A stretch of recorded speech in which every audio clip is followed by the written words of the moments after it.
सभी मित्रों को राम राम। मित्रों, एक बार फिर से स्वागत है आप सभी का रायथान पर।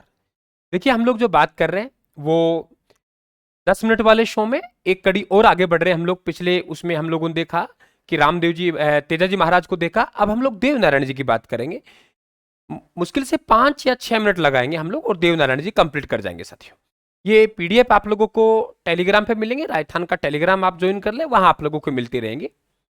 और रायथान के फ्री स्टडी मेटेरियल पढ़ने के लिए आप लोग रायथान का ऐप में जाइए और फ्री स्टडी मेटेरियल में जाके रायथान के जो नोट्स है ब्रह्मास्त्र उनकी आप लोग पीडीएफ पढ़ें। देखिए देवनारायण जी, अगर हम देवनारायण जी महाराज के जन्म की बात करें तो गोठ दड़ावता है। गोठ दड़ावता में पिता का नाम सवाई भोज बगड़ावत था। ये साथियों बगड़ावत है, ये गुर्जर जाति का एक गोत्र है, तो गुर्जरों के देवता है। इनके पिता को बिनाय के दुर्जनशाल है, उनके द्वारा हत्या कर दी गई थी। तब ये अपनी माँ के गर्भ में थे। तब हत्या की गई तो ये अपनी माँ के गर्भ में थे, ध्यान रखना। तो माँ का नाम सेडू खटाणी था। तो सेडू खटाणी क्या थी? गर्भवती। इन्होंने सोचा भाई कहीं मेरे बच्चे की भी हत्या ना कर दे, तो वहां से रवाना हुई और अपना, ये ध्यान रखें आप लोग, इनके पीहर पड़ता है देवास, देवास की तरफ यहां से चली, ठीक है, मध्य प्रदेश में। तो यहां रखे रास्ते में मालासेरी के जंगल पड़ते हैं, चांदलिया गांव। वहां 1243 ईस्वी में देवनारायण जी को जन्म दे दिया। और देवनारायण जी का बचपन जो बीता इनके ननिहाल मध्य प्रदेश में बीता। और देवनारायण जी के बचपन का नाम उदय सिंह है। और उदय सिंह यहीं रहा करते थे। धार नरेश जयसिंह है उनकी पुत्री। पीपल दे बीमार रहा करती थी। देवनारायण जी आयुर्वेद औषधियों के ज्ञाता थे, तो उन्होंने इस पीपल दे का औषधियों से इलाज कर दिया। तो भाई पीपल दे का विवाह इस उदय सिंह से कर दिया और यही उदय सिंह जी देवनारायण जी महाराज कहलाएंगे। आयुर्वेद से इलाज किया, इसलिए आयुर्वेद औषधियों का ज्ञाता कहलाते हैं।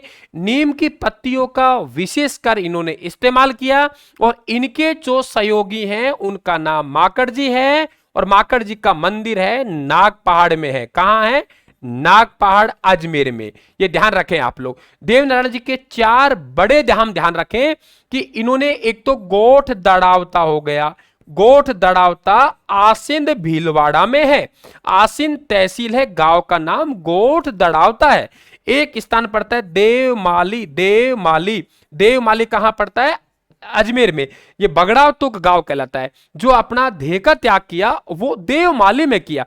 एक देवधाम जोधपुरिया है। देवधाम जोधपुरिया, देवधाम जोधपुरिया निवाई टोक में पड़ता है। ये ध्यान रखना आप लोग। कहां पड़ता है? निवाई टोक में पड़ता है। और एक देव डूंगरी चित्तौड़गढ़ में। ये 4 मंदिर हैं। 4 मंदिरों को देवनारायण जी के 4 धाम कहते हैं।